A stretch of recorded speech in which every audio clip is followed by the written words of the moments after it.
5 বার আল্লাহ আমাদেরকে ডাকে যখনই ফজরের সময় হয়। মালিক বলে, বান্দা সারা দিন রাত তুই অন্যায় করলি, নাফরমানি করলি, দেখ না ফজরে তোকে ডাক দেয়া দিলাম, হাইয়া আলাল ফালাহ, সফলতার দিকে আয় না। দুনিয়ার মানুষ সফলতার পিছনে দৌড়ায়, আর মালিক 5 বার ডাক দেয় যে সফলতার দিকে আয় না, নামাজের দিকে আয় না। নামাজ পৃথিবীর সবচেয়ে বড় সফলতা। বলে বান্দার তখনও সময় হয় না, যখন জোহরের সময় হয় আমার মালিক ডাকতে থাকে, বলে আয় না আমার কাছে, আয় না, বল না তোর কি দরকার, কি অন্যায় হয়ে গেছে, পাপ কাজ হয়ে গেছে, আমার কাছে বল না। তখনও আমাদের সময় হয় না। আসরের সময় যখন হয় মালিক ডাকতে থাকে, বলে আমাদের তখনও সময় হয় না। মাগরিবের সময় যখন হয় মালিক তখনও আমাদেরকে ডাকে, কিন্তু আমরা তখনও মালিকের দিকে আকৃষ্ট হয় না। এশার সময়টা যখন হয় মালিক বলে, 4 ওয়াক্ত তোকে আমি ডাকলাম, নামাজ পড়িস নাই, আমার দিকে আসিস নাই, ভুইলা গেলে আমারে, কি কইরা আমারে ভুইলা থাকতে পারলি? আমি তো তোরে ভুইলা থাকতে পারি না, কেননা তোকে কত আদর করে বানাইলাম। ওই আদম আলাইহিস সালামকে জান্নাতের মধ্যে তৈরি করছেন, ওই ধারাবাহিক ভাবে আপনাকে আমাকে আদর করে বানাইছেন। যে মালিক সমগ্র সৃষ্টিকে সৃষ্টি করতে বলে সময় নেই নাই, ইদা আরাদা শাইআন আইয়াকুল লাহু কুন ফায়াকুন, মালিকের যখন ইচ্ছা হয় বলে আকাশ বানাইছে মালিক, হাত লাগান নাই। জমিন বানাইছে মালিক সিত্তাতা আইয়ামিন, এই 7 দিনে যে বানাইছেন, 6 দিনে যে বানাইছেন, বলে মালিক সেখানে হাত লাগায় নাই। বলে নিজের ঘর খানে কাবা আদম নবীকে বলছেন বানাও, আদম নবী বানাইলেন, বলে হাত লাগায় নাই। ইব্রাহিম নবীকে যখন বললেন, ইব্রাহিম আলাইহিস সালাম বানায়া আবার বলতেছেন রব্বানা তাকাব্বাল মিন্না, মালিক বানাইলাম তো কেমন হইল, কবুল করে নাও না। মালিক বলে তাকাব্বাল, তো কবুল করে নিলাম। বলে ছবি যেখানে বানাইছেন হাত লাগান নাই, আপনাকে আমাকে মালিক বানাইতে কোন বলে নাই? আপনাকে আমাকে মালিক বানাইতে হায় 10 মাস সময় নিয়েছে। মায়ের পেটে কয়দিন ছিলাম আমরা? বলেন কয়দিন ছিলাম? বলে 10 মাসের মধ্যে যখন আপনি আমি মায়ের রেহেমের ভিতরে ছিলাম, আমার মাওলা তার কুদরতি হাতটা লম্বা কইরা দিছে, লম্বা কইরা আপনার আমার মাথার মধ্যে হাতটা বুলায়া নিজে কারুকার্যিত করতেছে, নিজের মতো কইরা আল্লাহ বানাইতেছেন। বলে কানটারে ঢয়লা ঢয়লা আদর কয়রা, নাকটারে ঢয়লা ঢয়লা আদর কয়রা, ঠোঁটটারে ঢয়লা ঢয়লা আদর কয়রা, কপালের মধ্যে হাত লাগায়া আমার মালিক ঘোষণা করতেছেন লাকাদ খালাকনাল ইনসানা ফি আহসানি তাকওয়িম, আমি মানুষ জাতকে সবচেয়ে সুন্দর করে বানাইলাম। আহা, আপনাকে আমাকে এত মহব্বত কইরা এত সুন্দর করে বানাইছেন। বলে শোনো না, তোমরা গুনাহ করবা, অন্যায় করবা, আবার আমার কাছে আসবা, নামাজের সময় আমি তোমাদেরকে ডাকি। বলে 5 ওয়াক্ত নামাজ দিয়েছি, 4 ওয়াক্ত আসা নাই, এশারের সময় হয়ে গেছে। মালিক বলে 4 ওয়াক্ত নামাজ পড়িস নাই, কোনো সমস্যা নাই, এবার আমার কাছে বল না। কসম খোদার করে বলি, দিলটাকে পবিত্র কইরা ওই এশারের নামাজের সময় আপনি আল্লাহর কাছে নিজেকে সুপর্দ করে দিবেন। ও যুবক ভাইরা, আল্লাহর কাছে নিজেকে একটু দেন না বিলাইয়া। আমার মুরব্বী চাচাজিরা, আল্লাহর কাছে একটু নিজেকে সুপর্দ করেন না। আল্লাহর কুদরতি পায়ের মধ্যে নিজের কপালটা লাগান না, লাগায় চোখের পানি ঝরান না। যে আল্লাহর কুদরতি পায়ের মধ্যে চোখের পানি ঝরবে, ওই কুদরতি পায়ে চোখের পানি ঝরতে দেরি হবে, মালিক আপনাকে পবিত্র বানায় জান্নাতি করতে দেরি করবে না ইনশাআল্লাহ। জীবনে যা করছি তো করছি, সবই ভুলে গেলাম, পিছনে ফেলায় দিলাম। এবার থেকে আমরা নিয়ত করব, বলে এত কষ্ট কইরা নওজোয়ান ভাইরা, মসজিদের হুজুররা, এলাকার সমগ্র মানুষেরা কষ্ট কইরা পরিশ্রম কইরা মাহফিলের আয়োজন করছে, যদি কিছু না নিয়ে যাইতে পারি, যদি গুনাহ মুক্ত না করাইতে পারি, তাইলে লাভ কি হইল? আমার মালিককে যদি নাই বা পাইলাম, তাহলে আমাদের কি উপকার হইল? যদি মালিককে পাওয়া যায়, আপনাদের মাস ব্যাপী পোস্টার লিফলেট বিতরণ কইরা, এত পরিশ্রম কইরা এই মাটির চাটাইয়ের উপর বৈশা রয়েছেন। নওজোয়ান ভাইরা চাইলে আড্ডা দিতে পারতো, মোটর সাইকেল না, চাইলে বাজারে এখন বন্ধু বান্ধবের সাথে সিগারেটও খাইতে পারতো, ফোনে অবৈধ কথা বলতে পারতো। বলে না ওইটা করি নাই, বইলা গেলাম আজকে পড়ে না হয় কারবানে। বলে আজকে বইলা গিয়া ফেরেশতারা যখন পৃথিবীতে আসছে, আমাদের চতুর্পাশে আসছে, আমার রব্বে কাবা জিজ্ঞাসা করে ওই নওজোয়ানটা না অন্যায় করার কথা ছিল, নাফরমানি করার কথা ছিল, এদিকে আজকে ওই মাহফিলে বৈশা রয়েছে। ও মালিক দেখেন না নওজোয়ান ভাইয়েরা এখানে বৈশা রয়েছে, মুরব্বী চাচাজিরা বৈশা রয়েছে, ছোট বাচ্চারা বৈশা রয়েছে, ওলামায়ে কেরামরা বৈশা রয়েছে। মালিক আমাদের মাহফিলকে আজকে আপনি জান্নাতি মাহফিল হিসাবে ঘোষণা করে দেন, বলুন আমিন। বলে যে মালিক রে পাওয়া এত সহজ। মুসা আলাইহিস সালামের জামানায় একটা বদমাইশ ছিল, মনে পড়ে গেছে ঘটনা, বলবো নি আপনাদেরকে। রাগ হইতেছেন আপনারা, যুবক ভাইরা রাগ হচ্ছেন। বলে মুসা আলাইহিস সালামের জামানায় বদমাইশ ছিল, বদমাইশির কারণে মুসা পয়গম্বর বনি ইসরাইলের নবী, তাকে ঘাড় ধাক্কা দিয়া ওই জঙ্গলের মধ্যে পাঠায় দিছেন। বলে যখনই জঙ্গলে চলে গেছে, ফালাম্মা কুরুবাল মাউত, যখন তার মৌতের সময়টা সন্নিকটে চলে আসছে, ফারাআইতা ইয়ামিনা ওয়া শিমালা, সেই ব্যক্তিটা মৌতের কাছাকাছি সময় আইসা ডানে তাকায়, বামে তাকায়, আমামা ওয়ারাআ, কাছে তাকায়, দূরে তাকায়, সামনে তাকায়, পিছনে তাকায়। বলে ফালাম্মা ওয়াজিদ মিনহু, সে কাউকে সেখানে দেখতে পায় নাই, একাকিত্বই ওই জঙ্গলের ভিতরে মৌতের সময় চলে আসছে, কেউ তার পাশে নাই। তখন চিন্তা করে দেখলো এত এত নাফরমানি করলাম, যেখানে আল্লাহর পয়গম্বর ঘাড় ধাক্কা দিয়া ওই জঙ্গলে পাঠায় দিছে, কি মনে করেন কেমন নাফরমান ছিল? আল্লাহর নবী ঘাড় ধাক্কা দিয়ে জঙ্গলে দিছে, বলে সাধারণ নাফরমান ছিল না। আপনি আমি যতই নাফরমানি করি না কেন, ওর মতো নাফরমান এখনো হয় নাই। ও জঙ্গলে পাঠাইছেন, মৌতের সময় আসছে, চায় দেখে কেউই নাই, আকাশের দিকে হাতটা তুলে দিছে আর বলতেছে এলাহি, ও আমার রব, ও একত্ববাদ, ও আমার আল্লাহ, কুল হুয়াল্লাহু আহাদ আল্লাহুস সামাদ লাম ইয়ালিদ ওয়া লাম ইউলাদ। আল্লাহর সমগ্র প্রশংসা করছে, একত্ববাদের স্বীকার করছে। বলে আল্লাহ আপনি না বলছেন আকুলতা আনতা গফুরুর রাহিম, আপনি না বলছেন আপনি গফুরুর রাহিম। এই মৌত কালে আমার পাশে কেউ নাই, ডানে তাকাইলাম কাউকে পাই নাই, বামে তাকাইলাম না সেখানেও কেউ নাই, সামনে পিছনে তাকাইলাম কাউকে আমি দেখতে পাই না, শুধু জঙ্গল আর জঙ্গল। মালিক এমত অবস্থায় মহিলা যাইতেছি, আপনি গফুরুর রাহিম হইয়া পুরো দুনিয়ার মানুষের লাভ হইল, বুঝলাম ঠিকই, কিন্তু আমিও তো আপনার বান্দা। বলেন না আল্লাহু আকবার, চিৎকার দিয়ে বলেন না আল্লাহু আকবার। বলে আমিও তো আপনার বান্দা, তা আমি বিরত থাইকা গেলাম না, আমি খারিজ হয়ে গেলাম, আপনি আমাকে মাফ না কইরা আপনার কি লাভ হবে? বলে আপনি আমাকে মাফ না করেন যদি, তাহলে আমার তো কোনো লাভ হইল না, বান্দা হইয়া কি আমার লাভ হইল?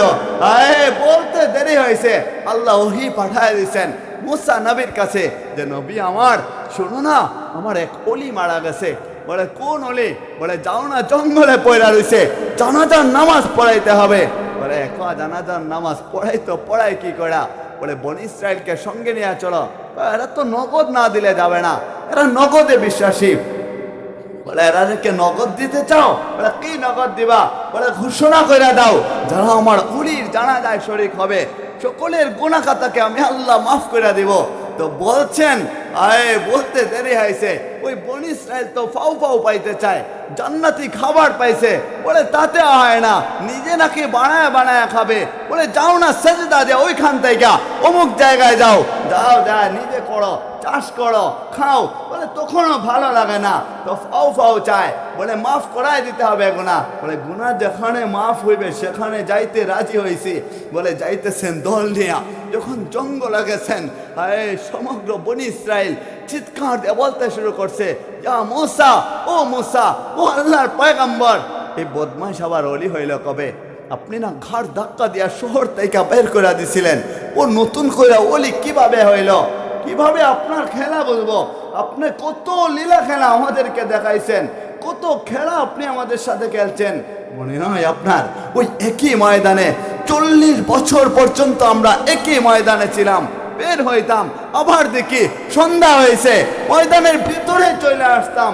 আর কত খেলা দেখাইবেন? তখন 5,87,000 মানুষ, অলির বছরে আমাদের মারা গেছে, এটা কি শেষ খেলা নাকি? বদমাইশ আবার অলি হইল কি কইরা? আপনি যাকে ঘাড় ধাক্কা দিয়া বের করে দিছেন, বদমাই বইলা আমাদেরকে দিয়া অলি বানাইছেন তাকে, তো ইনি আকাশের দিকে তাকায় রয়েছেন। মালিক কি জবাব দিব আমি বনি ইসরায়েলকে? আল্লাহ আওয়াজ কইরা হযরতে মূসা নবী পয়গম্বরের কাছে ওকে পাঠায় দিছেন, বইলা দিছেন, শুনো না, ওই ফালাম্মা কুরবাল মাউত ফারাআইতা ইয়ামিনা ওয়া শিমালা আমামা ওয়া রাআ, ডানে বামে সামনে পিছনে চতুর্দিকে তাকায় যখন আমার কাছে বলছিল আকুল আনতা গফুরুর রহিম, মালিক আপনি না বলছেন আপনি গফুরুর রহিম, আপনি না গফফার, আপনি না রহমান, আপনি না গফুর, আপনি না রহিম, আপনি এত দয়ালু ক্ষমাশীল হয়া আমাকে না মাফ করলে আমার কি লাভ হইল? বলো না চিৎকার দিয়া আমি কাজটা সঠিক করলাম কি ভুল করলাম? বনি ইসরাইল চিৎকার দেয়া বলে সাদাকতা ইয়া রাব্বি, রব তুমি সত্য ফয়সালা। আহা, এত বড় বদমাইশ মৌতের সময়টাতে আল্লাহর কাছে বলতে দেরি হয়েছে, আল্লাহ আপনি ছাড়া কোনো এলাহা নাই, কোনো মাহবুদ নাই, আপনি মাফ না করে দিলে কার দরবারে যাইমু? আল্লাহ তার জীবনের সমগ্র গুনাহ মাফ কইরা তার নামটা জান্নাতীদের লিস্টে উঠায়া ওলির কাতারে উঠায়া ওই নবী ওয়ালাদের সাথে তার হাসর নাসর আল্লাহ করায় দিয়েছে। তো আমরাও যদি ওলামায়ে কেরামদের সাথে সম্পর্ক রাখা চলতে পারি তাহলেই তো আমাদের বেলায় আয়াত ওই কদ আফলাহাল মুমিনুন, আল্লাহ মুমিনদেরকে সফল কাম বানায় দেন, আল্লাযীনা হুম ফি সলাতিহিম খাশিউন। জানেন যে ভুলটা আমাদের দ্বারা হয়ে যায়, যুবক ভাইদের দ্বারা হয়ে যায়, অনেক মুরব্বী চাচাজি আপনাদের দ্বারা হয়তো হয়ে যায়, হয় না জানি তবুও হয়তো অনেক সময় হয়ে যায়, বলে নামাজে যখন দাঁড়ায় একটু তাড়াহুড়া কইরা দেয়, সমাজে আসে না না এরকম, আমাদের দ্বারা তাড়াহুড়া হয়ে যায়। আপনার বাবা মার সামনে যখন আপনি দাঁড়ান, বলে কোনো গুনাহের কাজ আপনি করেন না, অন্যায় জাতি কিছু করেন না, বাবা কি বলবে লজ্জা পাবো, কেননা দিন শেষে সারা দিন যখন আপনি বাহিরে থাকবেন, রাত হইতে দেরি, আপনি ঘরে পা রাখতে দেরি না, বাবার কাছে আসতে হইবে, মায়ের কাছে আসতে হইবে, এর জন্য আমাদের লজ্জা লাগে। মালিকা বলে কাইফা তাকফুরুনা বিল্লাহি ওয়া কুনতুম আমওয়াতান ফাআহইয়াকুম সুম্মা ইউমীতুকুম সুম্মা ইউহয়ীকুম সুম্মা ইলাইহি তুরজাউন। কি কইরা আমারে ভইলা থাকিস, অথচ তোর একদিন অস্তিত্বই ছিল না, আমি মালিক অস্তিত্ব দিলাম, মৃত ছিলেন জীবিত করলাম, আবার মায়েরা ফেলবো, আবার জীবিত করব, অতঃপর তোমরা সকলেই আল্লাহর দিকে প্রত্যাবর্তনশীল। যেখানে দুনিয়ার মানুষ চিন্তা করে সারা দিন যদি বাহিরেও কাটায়, রাতের বেলা মা বাবার কাছে ঠিকই ফিরে যেতে হবে, মা বাবার সামনে অন্যায় করা যাবে না, লজ্জা লাগে, খারাপ লাগে, মুখ দেখাতে পারেন না, ঘর থেকে বের হয়ে যান, যদি অন্যায় সম্পর্কে যায় না ফেলে মা বাবা, বলে ঘরে আর ফিরেন না। মালিকও বলে তোর অস্তিত্বই ছিল না, আমি মালিক অস্তিত্ব দিলাম, জীবিত ছিলে না, মৃত ছিলে, জীবিত বানায় দিলাম, আবার মাইরে ফেলবো, জীবিত করব, অতঃপর তো ঠিকই আমার দরবারে আসতে হবে। তাহলে যেই মালিকের দরবারে আপনার আমার যাত্রাটা, আদম আলাইহিস সালাম ওই জান্নাত থেকে যাত্রা শুরু করছেন, আবার তিনি ফিরা ওই জান্নাতেই চলে যাবেন, যে জান্নাত থেকে যাত্রা শুরু করছি ওই আল্লাহর দিকে আবার আমরা যাব, তাহলে কি করে আমার মালিক রে ভইলা থাকি বলেন? আহা, যে মালিকের কাছে যাইতে হবে, অথচ মালিক চায়া থাকে, তাকায়া থাকে, বলে তাকায়া কি করে থাকে? বলে দুজন সম্মানিত কিরামান কাতিবিন, সম্মানিত লিখকগণ ফেরেশতা দুজনকে রাইখা দিছেন, বলে কি করবা তুমি, কোথায় যাওয়া, ওইটা তো লিখনি হয়ে যায়, বলে ভাবো না তুমি, ফেরেশতা তোমার সাথে, সবই তোমাকে দেখে, তুমি কি করে অন্যায় কাজ করো, আল্লাহর দিকে যেখানে ফিরে যাইতে হবে। চলেন, মিনহা খালাকনাকুম ওয়া ফিহা নুঈদুকুম ওয়া মিনহা নুখরিজুকুম তারাতান উখরা। যে মাটি থেকে আপনাকে বানাইছেন, আমাকে বানাইছেন, ওই মাটির ভিতরে আমাদেরকে আবার চলে যাইতে হবে। ওইটা আমি বলে নাই, ওলামায়ে কেরাম বলে নাই, নবী রাসূলগণ বলে নাই, ওইটা আল্লাহ বলছেন, যার জন্য নবী রাসূলগণ, ওলামায়ে কেরাম আর আমিও বলতেছি, বলে যে মাটি থেকে আপনাকে বানানো হয়েছে ওই মাটির ভিতরে আপনি চলে যাবেন, আমি চলে যাব, অতঃপর আমরা সকলেই ওই একজনের দিকে প্রত্যাবর্তন করতে হবে। চিৎকার দিয়ে বলেন না তিনি কে? আহা, আল্লাহর দিকে ঠিকই আমাদেরকে যাইতে হবে। এর জন্য চলেন আল্লাযীনা হুম ফি সলাতিহিম খাশিউন, ওই নামাজের প্রতি যারা নম্রতা, ভদ্রতা, মুআদ্দাব হয়া আল্লাহর সামনে নামাজে দাঁড়াইবে, তাড়াহুড়া দেখাবে না, মা বাবার সামনে গুনাহের কাজ করে না, বলে উনি আমার মা, উনি আমার বাবা, না এখন তাড়াহুড়া দেখানো যাবে না। আপনি আল্লাহর সামনে দাঁড়ায় রয়েছেন, যে মালিক আপনার মাকে বানাইছে, অস্তিত্ব দিছে, বাবাকে বানাইছে, অস্তিত্ব দিছে, আকাশ দেখেন তো তাও বানাইছেন, জমিন দেখেন তো তাও বানাইছেন, পাহাড় দেখেন তো তাও তিনি বানাইছেন, সমগ্র জগৎ যিনি সৃষ্টি করছেন, যিনি আমাদের খালিক আর মালিক, ওই আল্লাহর সামনে নামাজে দাঁড়ায় কি করে আপনি আমি তাড়াহুড়া করি, বলেন এর চাইতে বড় বেয়াদবি আর কি হইতে পারে? আমরা তো বেয়াদবি মনে করি না, আজকালকার সমাজটা তো এমন হয়ে গেছে, বলে নামাজ না পড়লেও গুনাহ মনে করে না, বলে গুনাহ হবে অতটা পাপ মনে করে না, অথচ as-salatu ইমাদুদ্দিন, as-salatu মি'রাজুল মুমিনিন, as-salatu মিফতাহুল জান্নাহ। নামাজ যেহেতু সবই হয়েছে, যেখানে আমাদের রাসূল সাল্লাল্লাহু আলাইহি ওয়াসাল্লাম মিরাজ রজনীতে গেছেন, সুবহানাল্লাযী আসরা বিআবদিহি লাইলাম মিনাল মাসজিদিল হারাম ইলাল মাসজিদিল আকসা, আল্লাহ সেখানে নামাজ দিবেন, তো আল্লাহর সাথে আমাদের নবীজি সাক্ষাৎ করছেন, তো আপনি আমি ওই নবীর উম্মত হয়া আমরা তো আল্লাহর সাথে সাক্ষাৎ করার দরকার আছে না নাই? চিৎকার দিয়ে বলি না, আছে না নাই? আল্লাহর সাথে কি করে সাক্ষাৎ করব? নবীজি না বলে গেছেন as-salatu মি'রাজুল মুমিনিন, এই নামাজটা হচ্ছে আপনার আমার জন্য মি'রাজ স্বরূপ, আল্লাহর সাথে সাক্ষাৎ করার স্বরূপ। সুতরাং নামাজে যাবেন, আমি আপনাদের কাছে পায়ে হাত দিয়ে বলি, একটা ওয়াদা কইরা নেন না, আজকে থেকে যখনই মুয়াজ্জিন সাহেব আজান দেবে, ডাক দেবে, হাইয়া আলাস সালাহ, নামাজের দিকে আসো, হাইয়া আলাল ফালাহ, সফলতার দিকে আসো, আপনি নিয়তকে সহি রাখা পবিত্র হয়া ওই নামাজে যায় যখন দাঁড়াবেন, আপনি যখনই বলবেন আল্লাহু আকবার, আল্লাহর দিকে নিজেকে আকৃষ্ট কইরা নিয়ত সহি রাখা যখনই রুকু দিবেন, সেজদা দিবেন, নামাজ শেষ করতে দেরি হবে।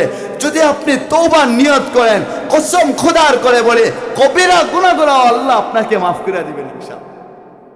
তো চলেন জীবনের গুনাহ কি করে মাফ করাই, জীবনের গুনাহ খাতা মাফ করানোর দরকার আছে না নাই? আমাদের নওজোয়ান ভাইদেরও তো গুনাহ হয়ে যায়, মানুষ মাত্রই তো ভুল, মানুষের ভুল হয়ে যায়, মানুষ তো আর ফেরেশতা না, ভুল হয়েছে। কুরআন বলে লা তাহজান, হতাশ হবি না, হতাশ হওয়া ইসলামের মধ্যে অনুমোদন নাই। যেহেতু হতাশ নাই হবেন, তাহলে কি করে মাফ করাবেন? আমার মালিক ঘোষণা করতেছেন, ও মুরব্বী বাবাজিরা কান কইলা শুইলেন, দিলের কান কইলা শুইলেন, আমার মা বোনরা যারা আছে স্বামীর সাথে বেয়াদবি করেন না, কান কইলা কথাগুলো শুনেন, যা গুনাহ করছেন পিছনে ফেলে দেন, এবার মাফ করানোর পালা। বলে কি কইরা মাফ করাই? আমার মালিক শিখায় দিছে, আমার নবীজি বলে as-salatu ইলাস সালাতি কাফারা, এক নামাজ থেকে আপনি এক নামাজ আদায় করছেন, জোহরের নামাজ পড়ছেন, যখন আসরের সময় হয়েছে, আসরের সময় পবিত্র হয়া নিয়ত করছেন আসরের নামাজ পড়ব, মসজিদে ঢুকছেন, আল্লাহু আকবার বলতে দেরি হয়েছে, কসম খোদার করে বলি আমার আপনার নবী বলেন খাতামুন নবিয়্যিন রাহমাতুল লিল আলামিন, চিৎকার দিয়ে আওয়াজ করে বলেন তোর নামাজের গেট মুহূর্ত যত গুনাহ হয়েছে, অন্যায় হয়েছে, সবগুলোকে আমি আল্লাহ মাফ করে দিই।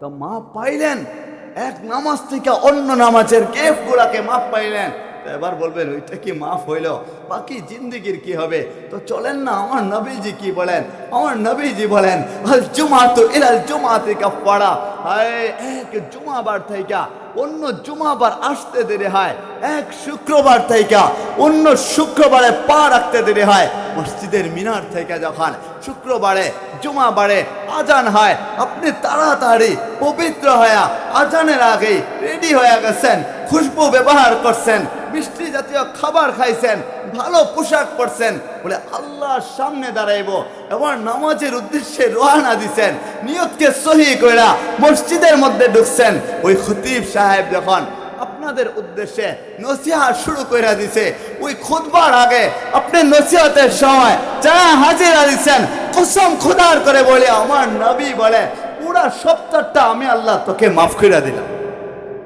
পুরা এক সপ্তাহটা মাফ পেয়ে গেলেন, বলে বাকি জিন্দগির কি হবে? বাকিগুলা কি করে মাফ করাবো? একটু আমলের নিয়তে নিয়েন। বলে গুনাহ কি করে মাফ করাইতে চাই?